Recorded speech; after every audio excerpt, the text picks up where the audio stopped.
Is there anything stronger than a parent's love for his child? Probably not. Johan Otter had no choice but to save his daughter Jenna from the sharp teeth of an angry bear. In fact, it was not a choice. It was a love-fueled instinct, a deep need to protect his child from any conceivable harm. Not even a grizzly was enough to make Otter leave his daughter and run for his own safety. It was August 2005, and Jenna Otter had just graduated from high school. She was 18 years old and ready to start a new chapter in her life, for the first time away from her family. But before her next big adventure began, Jenna and her father, Johan Otter, decided to spend a little quality time together by going on a vacation. They shared a mutual love for nature and exploring it, and the outdoors was great for bonding. Just the thing they needed before Jenna left home. Choosing a place for their vacation wasn't difficult. 44-year-old Johan Otter still remembered how 10 years before, a then 8-year-old Jenna marveled at the wonders of Glacier National Park. Jenna saw the park during a family vacation. She, her sister, and their parents drove to Montana from their home in Escondido, California. Something awoke in her during that trip, perhaps that very love of nature that both she and her father possessed. Glacier National Park quickly became Jenna's favorite place in the entire world. Now, years later, Jenna was going back, this time accompanied only by her father. At 18 years old, she was still somewhat of a kid, but things had definitely changed since their previous trip. For starters, this time around, she had to be more involved in the whole exploring the outdoors process. In the beginning of their vacation, while out on a hike, Johan got confused and lost the trail. They decided Jenna would take the lead from then on. It was her way of contributing, and in a bigger sense, a way for her to exercise her autonomy. When they got to Montana, Jenna and Johan Otter were happy to see Glacier National Park was just as wonderful as they remembered it. Once the home of Native Americans, the area officially became a national park in May 1910. The park has more than 1 million acres of land which is peppered with hundreds and hundreds of lakes and waterfalls, land which encompasses parts of 2 mountain ranges. More than 1,000 plant species and hundreds of species of animals live in the park.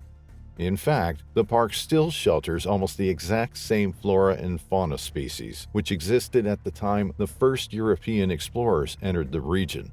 Big animals, small animals, fearless animals, skittish animals, apex predators, and gentle grazers are all part of the ecosystem.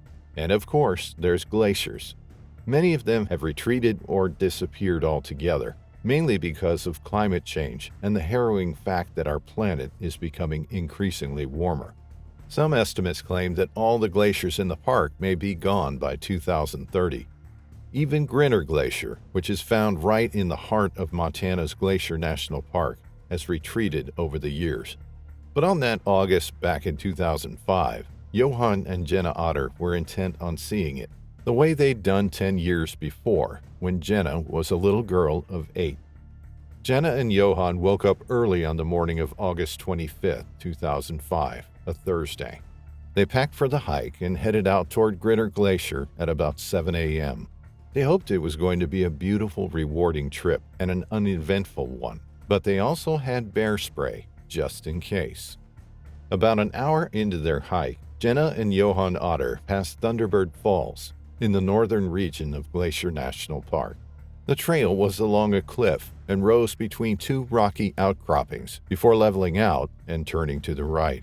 Together, father and daughter made their way on the trail. Jenna was leading. She made it to the right, following the trail.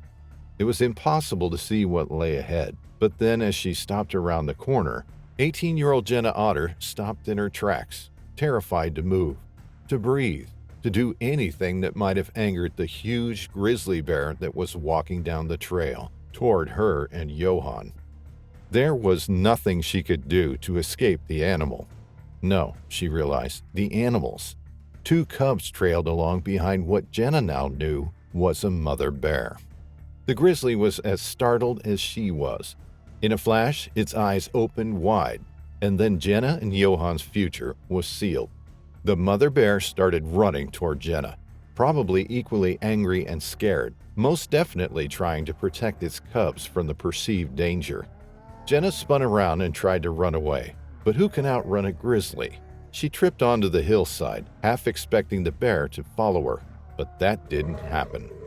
The moment Johan Otter saw the massive grizzly ready to attack his daughter, he knew he had to do something. It all boiled down to this: both he and the mother bear were trying to protect their young ones. The man stepped in front of Jenna, putting himself between his daughter and the enraged grizzly, and then the bear pounced on him. Realization dawned on Johan Otter. The bear could and would kill him if he didn't act right then and there. The young woman fainted and fell some 50 feet off trail in a different direction from her father.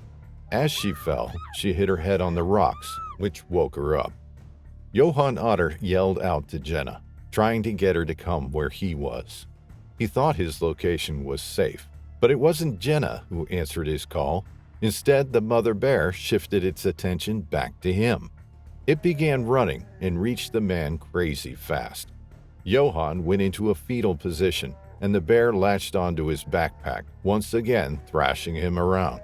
At that point, Johan didn't even realize he was screaming in terror as his flesh was torn off by the animal. Once again, Johan broke free and threw himself down the slope, falling another 30 feet. But once he painfully landed on his back, the bear leapt on top of him. The man tried to grab the animal by its throat. He tried to hit it with a rock over its snout. Nothing worked. Then Johan Otter curled himself up into a fetal position, but this time the bear attacked his head, tearing off 80% of Johan's scalp in the process. Was this going to be it? Was he just going to die and leave Jenna alone at the mercy of this crazed creature? No. Once again, Johan threw himself downhill, falling 20 more feet. Below him, there was a several hundred feet plunge. The bear lost its interest in Johan. But then it went for Jenna. It lunged at the young woman, who in turn used her hands to keep the animal at bay. When that didn't work, Jenna decided to play dead. As she lay there, the bear opened its jaws, grabbing Jenna's head and biting down hard. Then it bit Jenna's shoulder. Through it all, the young woman didn't even flinch. And suddenly, miraculously even, the mother bear left. A few minutes later, Johan yelled for Jenna. She yelled back. Both of them were alive. Over the next 2 hours, a group of hikers formed around the otters, helping them as they could and keeping them company as they waited for rescuers. It was another 4 hours until a helicopter arrived and carried Johan and Jenna to safety. Both of them were seriously injured, especially Johan. He'd suffered a torn-off scalp and several gashes and puncture wounds. His neck was also broken in 3 different places, and some of his ribs were broken. But both Johan and Jenna recovered. They went on to hike the trail again. Jenna resumed dancing, and she decided to study to become an emergency room trauma doctor. They don't blame the bear for what they went through. Both Johan and his daughter know the grizzly was just trying to protect its cubs.